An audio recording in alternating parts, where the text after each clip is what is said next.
রওশন আরা নিপা, আপনাকে যে প্রশ্নটি করব আমি এখন, সেই প্রশ্নটি ডক্টর নুরুন নবী আপনার কাছেও রাখতে চাই, রওশন আরা নিপার কাছ থেকে শুনে আপনার কাছেও আমি এটার ব্যাপারে আপনার উত্তর জানতে চাবো। আপনারা দুজন দুই প্রজন্মের মানুষ। নবী ভাই, আপনি নিজে সশস্ত্র যুদ্ধ করেছেন, আপনি বীর মুক্তিযোদ্ধা। রওশন আরা নিপা মুক্তিযুদ্ধ হয়তো দেখেননি, তিনি হয়তো ওই সময় ৭১ তার জন্ম, ৭১-এর প্রজন্ম সম্ভবত। বয়স বলে দিচ্ছি না আপনার আমি, কিন্তু আপনাকে আনমিউট করতে হবে। রওশন আরা নিপা। ও হ্যাঁ, আমি বলছিলাম আমার ৭১-এই জন্ম, এটা কোনো সমস্যা নাই, বয়সটা বাড়াতে চাই। তো আমরা গত ১৫-১৬ বছর আওয়ামী লীগের এই শাসন আমলে আমরা ৩ মেয়াদে দেখেছি বঙ্গবন্ধুকে নিয়ে অনেক কাজ হয়েছে, অনেক মেলা হয়েছে, অনেক ভাস্কর্য নির্মিত হয়েছে, সিনেমা হয়েছে, নাটক হয়েছে, কি না হয়েছে। বঙ্গবন্ধুকে অনেকেই বলেন যে বঙ্গবন্ধুকে একটা রাজনৈতিক একটা আইকন না, তাকে এই আইকনকে বাণিজ্যিক উদ্দেশ্যে ব্যবহার করা হয়েছে, যে কারণে ৫ই আগস্টের পরে আমরা দেখেছি কিভাবে করে হামলা হয়েছে, এরকমটা অনেকেই মনে করেন। এখন নতুন করে এই আয়োজন একটা ভিন্ন প্রেক্ষাপট কি আনবে বলে আপনাদের মনে হয়? আচ্ছা, ধন্যবাদ সুলতানা রহমান। আপনি ঠিকই বলেছেন যে আমরা দুই প্রজন্মের, এবং আমি প্রথমেই হচ্ছে আমার সমস্ত শ্রদ্ধা এবং সালাম জানাই ডক্টর নুরুন নবীর মতো মানুষ, আজীবন যিনি মুক্তিযোদ্ধা, এই অর্থে যে তিনি তার যৌবনে যুদ্ধ করেছেন, এবং এই যে সময়টা, সেই সময়ে তার এই বয়সে তার ক্লান্তিকর চেহারার দিকে তাকালে আমার অনেক মায়া হয়। আমার মনে হয় যে আমি আরেকটু কিছু কেন তাকে হেল্প করতে পারি না, কিন্তু তিনি মাথার উপরে আছেন বলেই আমরা মাত্র ২ সপ্তাহের একটা প্রস্তুতি, একদম ২ সপ্তাহ লিটারেলি। কিন্তু আপনি এমন একটা বিষয় বললেন যে আমি আমার নিজের ফিলিংসটা না বলে পারছি না।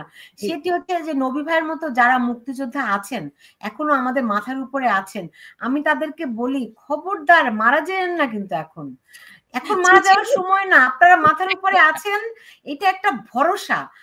আমরা একটু ঘুরে দাঁড়াই, তারপরে মারা যান, যেতে তো হবে, কিন্তু এখন সময় হয় নাই। না না, একদম না। থ্যাংক ইউ, আপনাকে বলে একটু সময়টা বাড়িয়ে নিয়েন, এখন সময় কারণ হয়নি। হচ্ছে আমাদের যুদ্ধটা শিখতে হবে, আমরা তো ওই সিচুয়েশন, ওই শেখার জায়গাটা আমাদের নাই, তো আমরা শিখছি, এবং আমরা হয়তো একদিন অবশ্যই তাদেরকে অবসর দিতে পারবো, সেই প্রত্যাশা আছে যে তারা বসে থাকবেন, আমরা কাজ করব, একদিন হয়তো সেই সময় আসবে, কারণ যুদ্ধ তার লম্বা হবে। আর আমি একটা শব্দ কয়দিন আগে ফেসবুকে দিয়েছেন, নবী ভাই অনেক অ্যাপ্রিসিয়েট করেছেন, যে এখন যুদ্ধের সময়, এবং হচ্ছে এইখানে নিরপেক্ষ থাকার কোনো জায়গা নাই, যুদ্ধে আপনার দুটো পক্ষ। যেমন নবী ভাই খুব চমৎকার ভাবেই বলেছেন যে ওই পক্ষের যে একটা মিক্স ভাব, আমি এই কথাটা এই কারণেই বলছি, আপনি যেটা নিজে উল্লেখ করলেন যে যখন আওয়ামী লীগ সরকার ক্ষমতায় ছিল আমরা ওখানে জায়গা পাইনি। যেমন ধরেন আমি একজন ফিল্ম মেকার হয়েও কোনোদিন অনুদান বা কোনো সাপোর্ট পাইনি, কারণ ওই যে একটা চামচামি, ওই যে বাণিজ্যের যে ভিড় থাকে, সেই ভিড়ে প্রকৃত মানুষগুলো জায়গা পায়নি, কিন্তু তারা করেছে তাদের ধান্দা, আপনি একদম পারফেক্টলি শব্দটা ব্যবহার করেছেন, বাণিজ্য এবং তাদের প্রফিটের জন্য যারা কাজ করেছে এতদিন এবং এখন নাই। সেই জায়গা থেকে সময় কিন্তু চেনাই যে কে প্রকৃত মুক্তিযোদ্ধা। আর সেই সময় কিন্তু এই যে গত ১০ মাসে আমরা আমাদের প্রকৃত বন্ধুদেরকেও কিন্তু খুঁজে পেয়েছি। সবচেয়ে বড় কথা যে আপনি যেমন একটা অন্ধকার সময় বললেন, তেমনি আমি অন্ধকারের সুড়ঙ্গের শেষে আলোটাও দেখব, কারণ হচ্ছে এই আলোতে আমি প্রকৃত বন্ধু চিনেছি, প্রকৃত দেশপ্রেমিক চিনেছি, প্রকৃত মানুষ চিনেছি, যারা হচ্ছে বাংলাদেশকে, আমার মনে হয় যে এইটা একটা খুব খাঁটি, একটা নিখাদ একটা গোষ্ঠী দাঁড়ালো, যেটা হয়তো ১৯৭১ সালে যারা জীবন বাজি রেখে যুদ্ধ করতে গিয়েছেন তারাই তো সেই দেশপ্রেমিক, রাইট? তারাই তো সেই খাঁটি সোনা ছিলেন। আরো একটা সেই যুদ্ধের ফরম্যাটটা হয়তো একটু ডিফারেন্ট, কিন্তু এই যুদ্ধেও কিন্তু আমরা প্রকৃত দেশপ্রেমিকটা চিনলাম। আর যেটা আপনি বলছেন যে এই যে এই আরেকটা বই মেলা, সেটার কথা নবী ভাই যেমন বলল, আমিও তেমনি বলতে চাই, বর্ণচোরাকে আমরা খুব ভয় পাই। আমি খুব ভয় পাই আসলে। যার আপনার কিছু স্বাভাবিক সময় থাকে যখন আপনি নিজেকে না চিনলেও পারেন, তখন আপনার বঙ্গবন্ধুকে বলার দরকার নাই, রাইট? সেটা আপনার অন্তরে থাকলো বা সেটা আপনি লালন করলেন, বাসার মধ্যে থাকলেন, নীতির জায়গায় থাকলেন, কিন্তু কিছু কিছু সময় আপনাকে প্রকাশে আসতে হয়, ওই লড়াইটা করতে হয়। তো সেই লড়াইয়ে আমরা বঙ্গবন্ধু আন্তর্জাতিক বইমেলা অনেকের সহযোগিতা, এখানে আমি একজন ছোট্ট কর্মী, মাথার উপরে নবী ভাই আছেন, মাথার উপরে লুৎফুন্নাহার লতা, আরো অনেক, আমি গোপাল সান্যাল, স্বীকৃতি বড়ুয়া, এরকম আমি অনেক নাম, আমি হয়তো এই মুহূর্তে সবগুলো বলতে, অ্যানি ফেরদৌস, আরো অনেকেই। তো এই যে মানুষগুলো যেভাবে দিনরাত পরিশ্রম করছে, এবং তাজুল ইমাম ভাই আরেকজন মুক্তিযোদ্ধা, যিনি এই যে এখনো রাত জেগে উনি পোস্টার বানাচ্ছেন। তো এই যে কাজগুলো আপনারা দেখছেন, তাজুল ভাই এই যে কাজগুলো করছে, তো এই জায়গা থেকে সকলের ওই জায়গা থেকে আমরা এটা করতে পারছি, এবং এই যে সময়টা আমার কাছে মনে হচ্ছে এটাই সঠিক সময় এই কাজটা করার জন্য। একটা দুঃসময় এই, আর বঙ্গবন্ধুর কথাটা হচ্ছে আমি একটু বলতে চাই যে জাতি তার অরিজিন না জানে, মানে পৃথিবীর সব দেশ তার একেবারে যে গোড়াটা, শিকড়টা, সেইটাকে সমুন্নত রেখে তারপরে সে অন্য কিছুর উপরে ধাবিত হয়, বা তার আত্মপরিচয়। এখন বঙ্গবন্ধু আমার আত্মপরিচয়, বঙ্গবন্ধু শুধু আমার না, টোটাল বাঙালি জাতির, যা সেই বাঙালি জাতি যাকে উনি একটা স্বাধীন দেশ দিয়েছেন, যেটা নবী ভাই খুব চমৎকার বললেন যে ওনার যৌবনের 13 বছর শুধু জেলেই খাটেননি, মৃত্যুর মুখ থেকে বারবার উনি ফিরে এসেছেন। জীবনে ওনার কিছু চাওয়া ছিল না, তার পরিবার পরিজন থেকে দূরে থেকে একটা স্বাধীন দেশ দিয়েছিলেন, এবং সেই স্বাধীন দেশ, যেই স্বাধীনতার কারণে সারা পৃথিবীতে আমি নিজেকে একটা স্বাধীন দেশের নাগরিক হিসেবে পরিচিত, এবং আমার গর্বের জায়গাটা, আমার একটা আইডেন্টিটিকে আমি সেট করতে পেরেছি। এখন এই আইডেন্টিটিকে যদি আমি সমুন্নত রাখতে পারি, তাহলে তো আমার কোনো পরিচয় থাকলো না।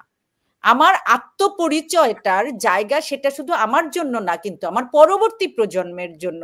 দেখেন, আমি এখন নিউ ইয়র্কে থাকি, আমি এখন আমেরিকার একটা এই দ্বৈত একটা জাতীয়তাবোধের মধ্যে আছি। আমার পরবর্তী প্রজন্ম, বিশেষ করে এই বাইরের দেশে যারা আছে, তাদের জন্য কিন্তু এটা আরো একটা গুরুত্বপূর্ণ বিষয়, কারণ তারা আমার দেশের ইতিহাস জানে না, তারা আমার দেশের অরিজিন জানে না। আমরা যারা মেইন স্ট্রিমে কাজ করি, তারা বড় বড় জায়গায় একটা জিনিস কিন্তু খুব দেখি, যে যদি আপনার নিজস্ব পরিচয়টাকে আপনি সমুন্নত না রাখতে পারেন, অন্যরাও আপনাকে সম্মান করে না। তাহলে আমার ওই পরিচয়টা আমার পরবর্তী প্রজন্মের কাছে যে পৌঁছে দেওয়া, সেই কাজটার জন্য আমরা কিন্তু প্রবাসে এই যে এত বড় যজ্ঞটা, বা যেটা আমাদের সীমিত সামর্থ্য দিয়ে আমরা শুরু করেছি, এবং আমার মনে হয় নবী ভাইদের সাথে থেকে আমরা একটু কাজের ভাগ নিচ্ছি, আমাদের দায়িত্ব হবে পরবর্তী একটা প্রজন্মকে আবার তৈরি করে যাওয়া। এই যে লিগাসিটা, এইটাকে আমরা ধারণ করব। এবং আপনার যে প্রথম প্রশ্নটা একটু আগে ছিল যে আমাদের এই বই মেলায় শুধু বই থাকছে কিনা, এই বই মেলার অসংখ্য আয়োজন থাকছে, বই তো থাকছেই, স্টল, এর বাইরে আমাদের সেমিনার হচ্ছে, বঙ্গবন্ধু এবং বই নিয়ে আলোচনা হচ্ছে, নতুন বইয়ের মোড়ক উন্মোচন হচ্ছে, কবিতা থাকছে, গান থাকছে, এবং একটা চলচ্চিত্র, একটা প্রদর্শনী থাকছে, একটা বাঞ্চ অফ চলচ্চিত্র, স্বল্প দৈর্ঘ্য চলচ্চিত্র। তো আমাদের আমি একটু বলে দিতে চাই এই মেলাটি হচ্ছে শনিবার এবং রবিবার জয়া হলে, তাই তো? Exactly 63 108 Woodhaven boulevard, right? New হ্যাঁ, ইয়র্কে। একদম। আমাদের আগামী 24 এবং 25, যেটা আমাদের একটা লং উইকেন্ড আছে, সেখানেই হচ্ছে, এবং এটা জয়া হল। আমরা জানি যে একটু ডিফারেন্ট জায়গা, উড হেভেন ব্লুবার্ড, বাট এখানে কমিউনিকেশনটা কিন্তু খুব ভালো, ট্রেন এবং বাসের কমিউনিকেশন খুবই ভালো। যে কেউ জাস্ট একটু গুগল ড্রাইভ সার্চ করলে, এবং আমরা অনেক পোস্টারের মধ্যে লোকেশনটাও দিয়ে দিচ্ছি, তো ওখানে পৌঁছে যাবেন। আমরা আশা করছি আমি আবার জয়া হলের ঠিকানা বলার সময় বলে দিই, কুইন্স মলের পাশে। একদম একটা বলেছেন। That's a good point. হ্যাঁ, কুইন্স মল সবাই চিনে। থ্যাংক ইউ সুলতান। এটা হচ্ছে সাংবাদিকের কাজ। কুইন্স মল সবাই চিনে, ওখানে গেলেই আসলে থাকবার। আমি একটা জিনিস আবেদন জানান, যারা দেখছেন এখানে, বিশেষ করে নিউ ইয়র্কে যারা আছেন, নিউ ইয়র্কের আশেপাশে, পেনসিলভেনিয়া, নিউ জার্সি বা আশেপাশে যারা আছেন, আপনারা এই লং উইকেন্ডটাকে আপনাদের ছুটির দিনটাকে উপভোগ্য করতে এবং অর্থবহ করতে আপনার পরিবার পরিজন নিয়ে আসেন, বঙ্গবন্ধুকে শুধু না আমার দেশের সাহিত্য সংস্কৃতির সাথে পরিচিত ঘটাতে। কোনো বিদেশ থেকে, অন্য দেশ থেকে কোনো লেখক, কবি, শিল্পীরা কি আসছেন? আমরা তো জানি যে মাত্র 2 সপ্তাহে আয়োজন শুরু করেছি। আমরা বেশি লোককে যোগাযোগ করতে পারিনি, কিন্তু তারপরে লন্ডন থেকে আসবেন। আর আমরা আমেরিকার সমস্ত স্টেট থেকে লোক আসবে, কানাডার থেকে লোক আসবে।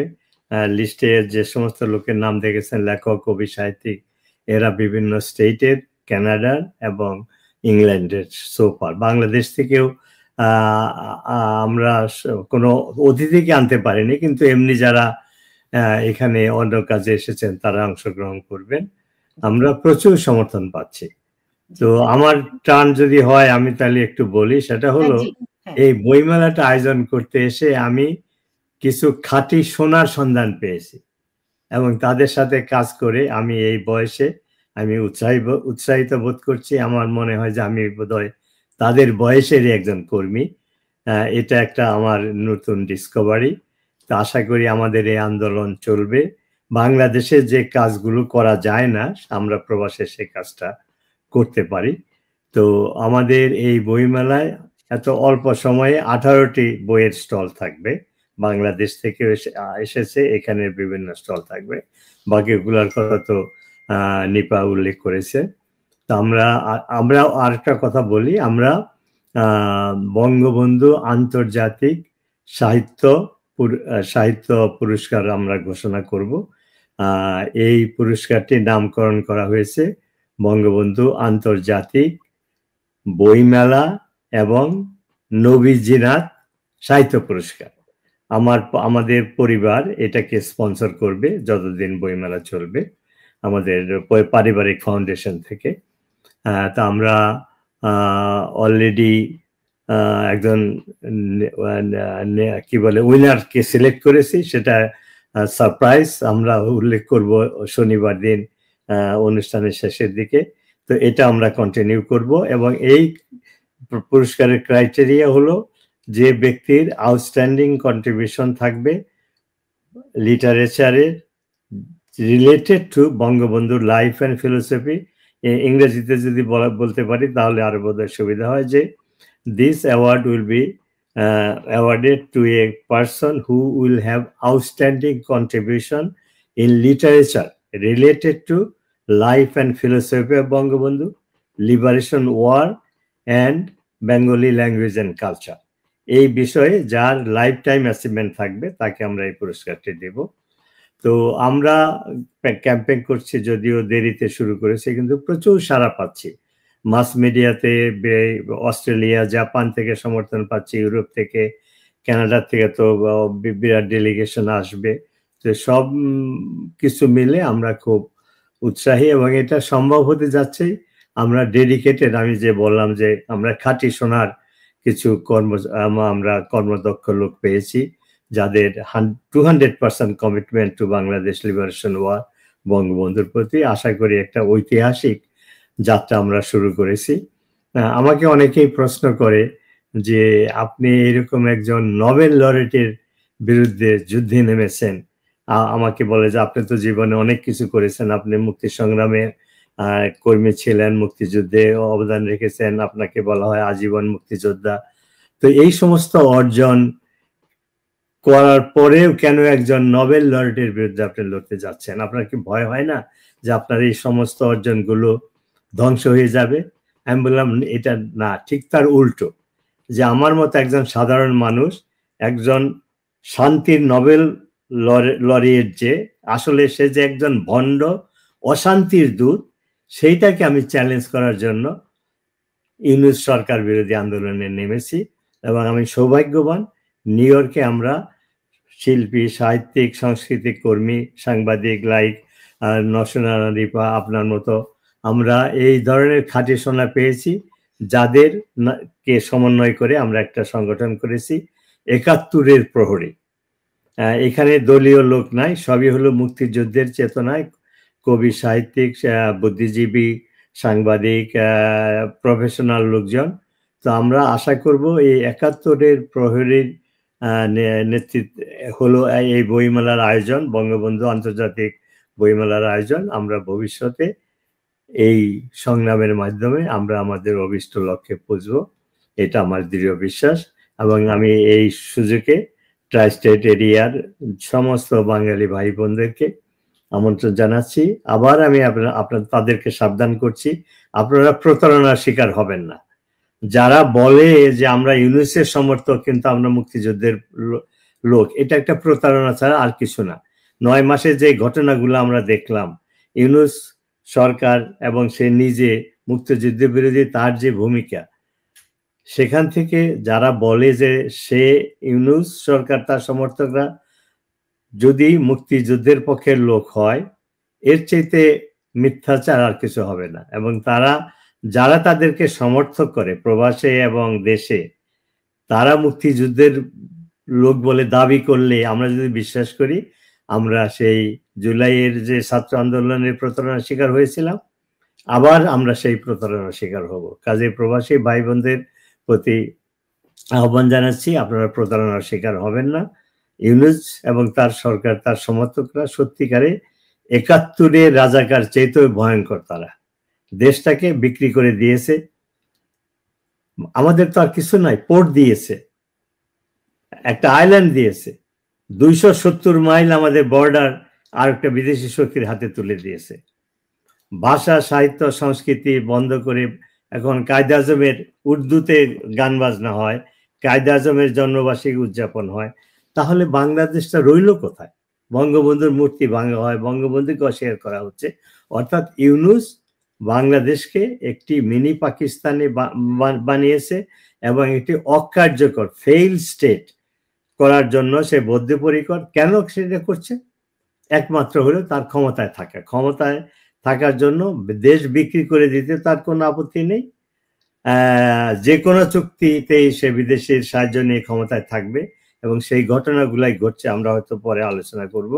তো এই সরকারকে যারা বিশ্বাস করে, প্রকাশ্যে বলে যে আমরা ইউনূসের সমর্থক, তার মানে তারা বাংলাদেশের বিরোধী যে কাজ ইউনূস করছে সেটার সমর্থক।